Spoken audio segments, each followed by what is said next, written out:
What up, my people? This is the sequence that I'm gonna learn you today.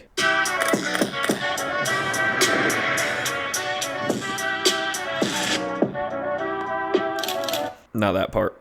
You don't get that part. You just get these three. Not because I'm gatekeeping, I promise. It's just these are the parts that I actually want to show you. Because this sequence from here to here is all in one. If I'm going to do this one, I'll do that in a separate video. So if you want to see this part, actually comment below and I can make a separate video on this part. Because actually, I think you'd be surprised at how I actually did that. It is different than what you would expect. So let me go ahead and mute all this so you don't have to listen to the sounds throughout this entire video. And let's first break down this intro here. You're going to be surprised at how simple this is. It's basically just stop motion with added camera movement. So if I get rid of this, you can see that it's just 3 tubs popping up. And there's no masking on that, nothing. So I actually brought one of those clips over here and extended it. And you can see it's literally just me setting tubs down. So imagine right here is clip 1 with 1 tub.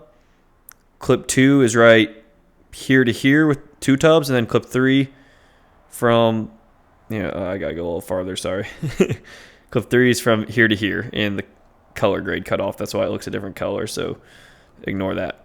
So yeah, if you come back, you just have to time it up. 1, 2, 3. So it's 1 tub, 2 tub, 3 tub. Starts with 0 tubs, technically. So then the magic happens when you bring over this adjustment clip and add camera shake to the adjustment clip to give it that dynamic feel. You can even just see right there where it's shaking.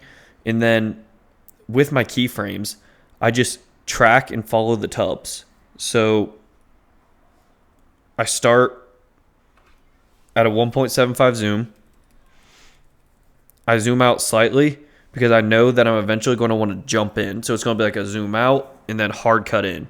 And whenever I zoom out to this like 1.5, the hard cut in, you can see is directly with this tub centered.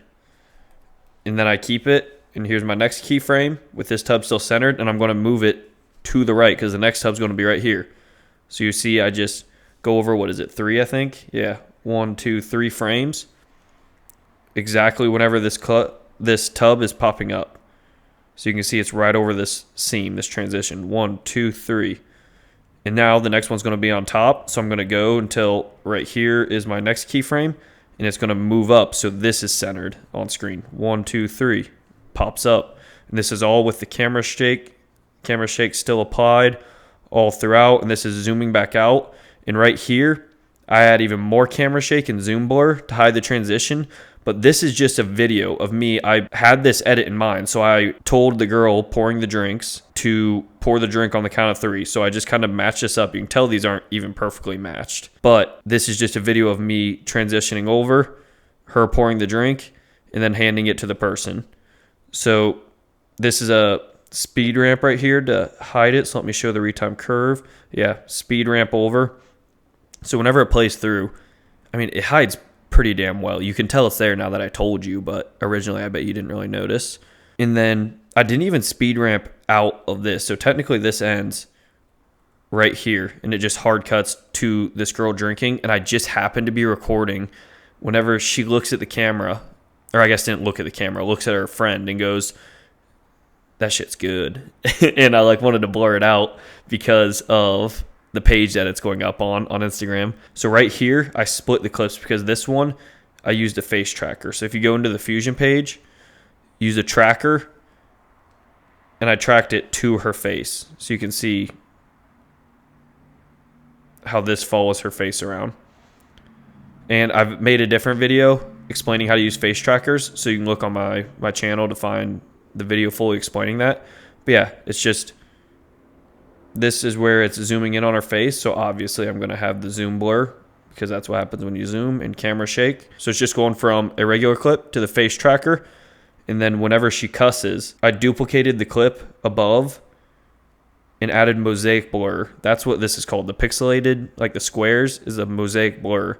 And then I just used the cropping tool to crop down side, bottom, so it's only around her mouth. So whenever she's cussing, it's covered. So now let's look at the sound design. So this is half the magic. First, I added the click noises. It's a camera shutter, and that is every time a tub pops up. So I added 2 longer cinematic whoosh risers because this is kind of a longer pan versus just a quick turn. So you can hear those there. And then I added just a quick whoosh when it transitions to the girl. And then this is more of a cinematic riser whoosh whenever it cuts in, because it's like a zoom in. I like the hardness of the riser. Is that a good way to put it? But you can hear it here. I think it plays really well with zooming in. And I went ahead and used the muffled audio. I also have a full video. Ooh, actually, I don't remember if I have a full video on muffling the audio. If I don't, comment below and I will make a full video muffling the audio, because right here, this entire layer is on muffled audio, so you can hear the difference between the music. And it just plays into the zoom and face tracker, the muffled audio. And then whenever she cusses, you just add the beep sensor.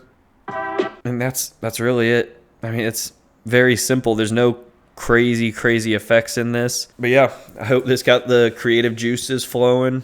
And if you do an edit using a style like this, please tag me in it. I would love to watch it. Thank you for watching. I will talk to you later. Peace.